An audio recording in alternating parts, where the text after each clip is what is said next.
Personality development ये एक ऐसा वर्ड है जो हम कई जमाने से सुनते आ रहे हैं। अक्सर हम सुनते हैं पर्सनालिटी डेवलपमेंट, ठीक है।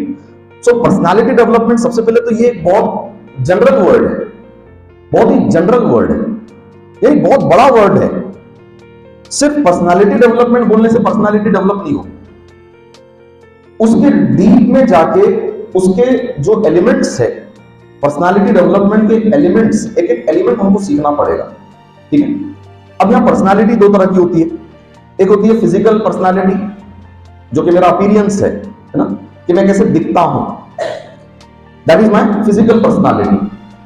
Second, intellectual personality means my each and every action, my behaviour, my decisions, all they reflect my intellectual personality.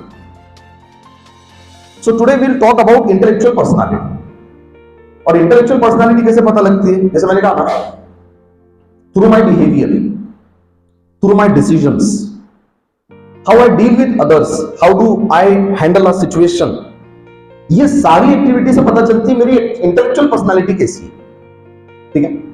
चलिए अब अगर दोनों को कंपेयर करें, फिजिकल पर्सनालिटी और इंटेलेक्चुअल पर्सनालिटी, तो फिजिकल पर्सनालिटी पर हमारा बहुत ज्यादा कंसंट्रेशन होता है, पूरा अटेंशन फिजिकल पर्सनालिटी पे, सारे पैसे फिजिकल पर्सनालिटी पे, सारी दुनिया का टेंशन फिजिकल पर्सनालिटी के लिए ही है।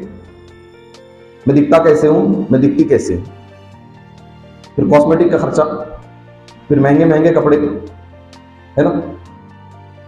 और कमाल की बात यह है कि कोई फिजिकल पर्सनालिटी के बारे में बुरा बोले तो बहुत जल्दी बुरा लगता है,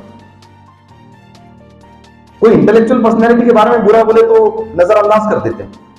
क्यों? क्योंकि हमारा इंटेलेक्चुअल पर्सनालिटी के ताल्लुक से उतना अवेयरनेस ही नहीं है। कोई अगर आपको यह कहे कि आपका सेल्फ बिलीफ ठीक नहीं है, आपको समझा ही नहीं, आप इजी ले लेते उसको, इतना बुरा नहीं लगता। लेकिन कोई अगर आपको बोले कि तेरी नाक बंदर की जैसी है, बहुत बुरा लगता है।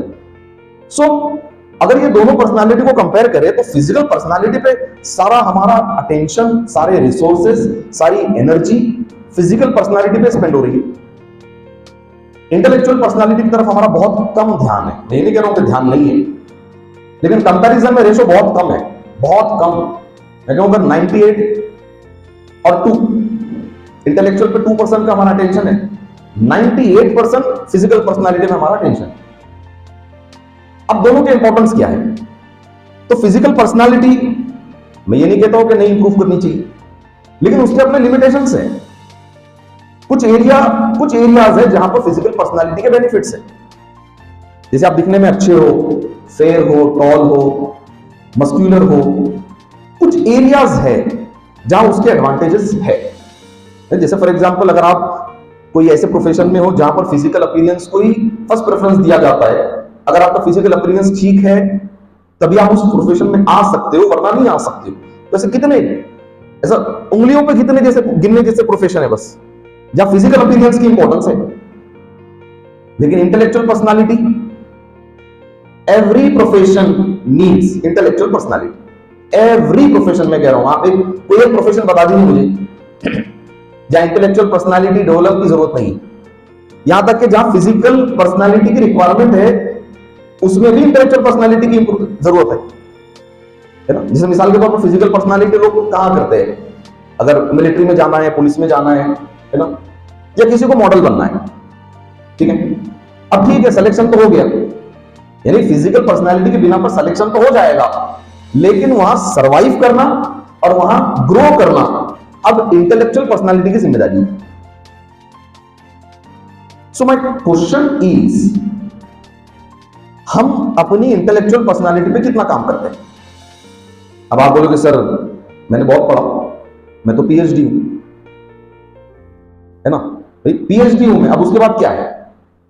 तो मैं फिर यही कहूंगा कि नॉलेज एक अलग चीज है, नॉलेज एक अलग चीज है, और उस नॉलेज को प्रैक्टिकली यूज में लाना वो एक अलग चीज है। तो अगर आप प्रैक्टिकली इंप्लीमेंट करते हो अपनी नॉलेज को, तो कहीं ना कहीं आपकी इंटेलेक्चुअल पर्सनालिटी रिफ्लेक्ट हो रही है। वरना knowledge is only stored in your memory, that's it. Whenever it will require you will write down, है ना। जैसे कि आमतौर से हमारे पास हम कोई भी सब्जेक्ट अगर पढ़ते हैं तो इस इंटेंशन से पढ़ते हैं कि एग्जाम देना है, एग्जाम देना है, एग्जाम देना है। तो खूब दुनिया भर की नॉलेज हमने गेन कर ली, किस लिए? एग्जाम के लिए। फिर आपने एग्जाम दे दिया, उसके दूसरे दिन से अब उस नॉलेज का और आपका कोई ताल्लुक ही नहीं। So having knowledge is a different thing, giving it a practical touch is a different thing, ठीक है।